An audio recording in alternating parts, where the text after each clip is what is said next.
This is the Thompson Cast. I am Mel Thompson. This past week, there was a shooting at a South African platinum mine. Police opened fire after striking miners allegedly came toward them with machetes. This was not an isolated incident. The labor unrest has been brewing for some time, and the ensuing violence that has erupted only exacerbates an already volatile situation. Of the 5 largest imports from South Africa, the United States in 2011 imported precious metals and precious stones, which in this case would also include platinum. The other item that would also fall under precious stones are diamonds. The total of the precious stone imports from South Africa totaled $3.6 billion. The largest market for platinum is in manufacturing, specifically in automobiles. In fact, 46% of the platinum imported from South Africa goes into catalytic converters. What the video of the shootings showed was a pile of bodies and police with guns. To the untrained eye club, which I include myself in as a member, the video leaves more questions unanswered than answered, and will no doubt be used by both sides to advance their own narrative of these tragic events. Stuck in the middle are the foreign direct investors and businesses who had no part in any of the labor negotiations. However, businesses and foreign direct investors have been aware of the labor tensions surrounding South Africa's mining industries for quite some time.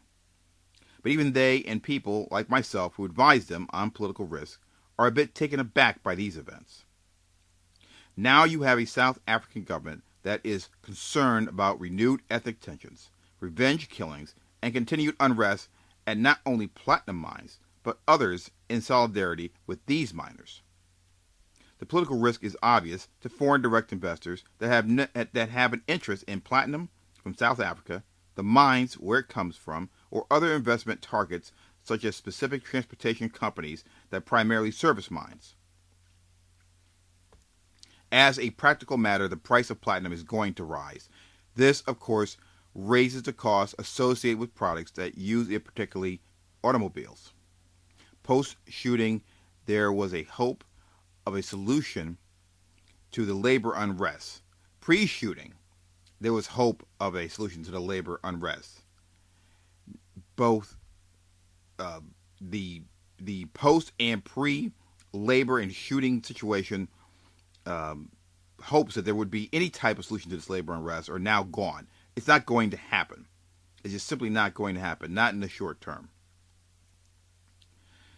And the fact that it's not going to happen in the short term is the fact that it makes it very clear that the supply of platinum that is required to be used for catalytic converters and other products is going to be less. It's going to be slowed up.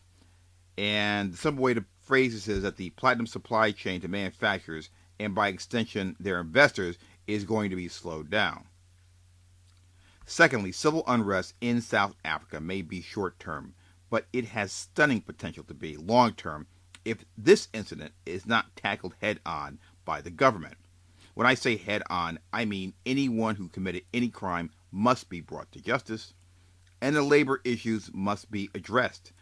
If not done in tandem, consider this the start of a long-term political risk associated with South African mines. Finally, a third political risk may manifest itself in the form of the international community through boycotts or even sanctions. Although this is unlikely, it must be considered given the past problems in South Africa and the elements of race and police that are now front and center of this issue. This has been the Thompson Cast. I am Mel Thompson.